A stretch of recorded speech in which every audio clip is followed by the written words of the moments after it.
अस्सलाम वालेकुम। आज मैं खोया खीर बनाने जा रही हूँ।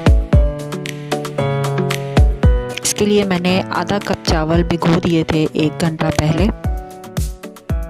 इनका पानी निथार लिया था मैंने 1 कप दूध के साथ और 2 ब्रेड स्लाइस के साथ मैंने इसको अच्छी तरह से ब्लेंड कर लिया है।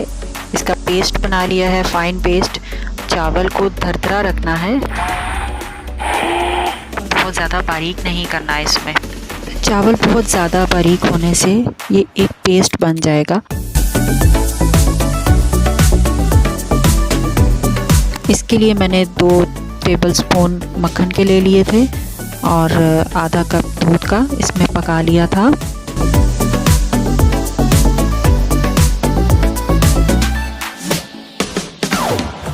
और इसके बॉयल आने पे मैंने 1 कप पाउडर मिल्क को इसमें ऐड कर लिया था।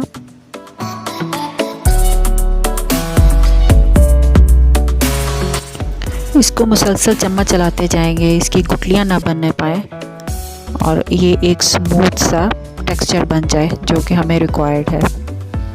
तो इसको तकरीबन हल्की आंच पे 20 मिनट पकाने से हमें हमारा मतलूबा टेक्सचर मिल जाएगा। ये मेरा खोया तैयार है और अब हम खीर बनाने की प्रिपरेशन करते हैं।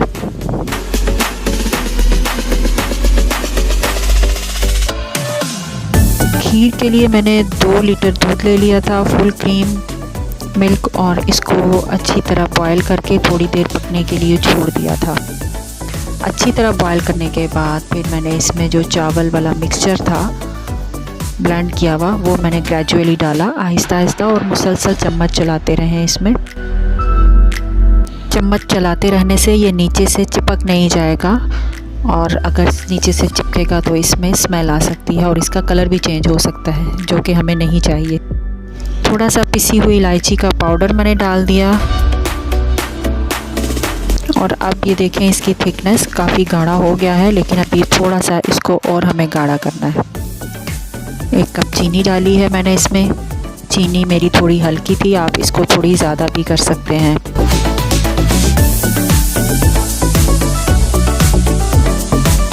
जी, इस कंसिस्टेंसी में अब मैं खोया शामिल किया मैंने इसमें और इसको बस 5 मिनट हम पकाएंगे। ये अच्छी तरह से इसमें शामिल होके गाढ़ा हो जाए। ये खीर हमारी गाढ़ी हो गई है।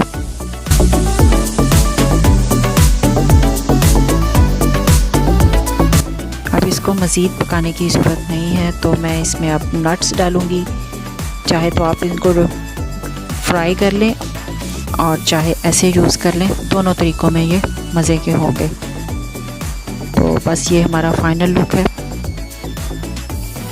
ये इस कंसिस्टेंसी में अब मैं इसको डिश आउट करूँगी। ये देखें, ये बहुत मज़े की खीर तैयार है। आप इसको ज़रूर ट्राई करें।